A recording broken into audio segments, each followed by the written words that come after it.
radio onun irai ni tha ahi sot pu ni mi kap ka bowling sam ka sim ding irai ni tha ahi sot pu ni hungun to he ute ka ki ko chai tai lam na tol ka hlo ding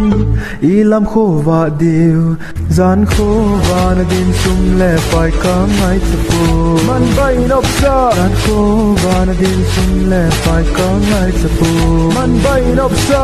sek mai don zong le kho ka sapu da mo nu bang ma ka lam de sek mai don zong le kho ka sapu Tujan kalam ko badi Humun radio onun Tangzani tha ahi sot po nye Nil sa sang nil pin ka bolding Tangzani tha ahi sot po nye Humun to he ute ka ki go chai tai Lam na tul ka hlo ding I lam kho wa diu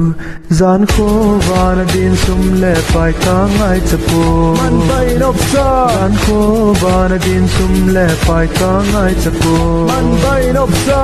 Sek mai don zong leng kho ka sapu Za mo nu bang a ka lam de Sek mai don zong leng kho ka sapu Tuzan kalam kho wa de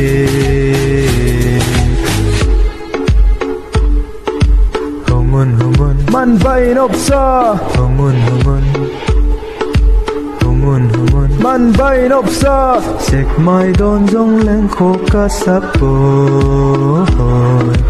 Za mo nu bang a ka lam de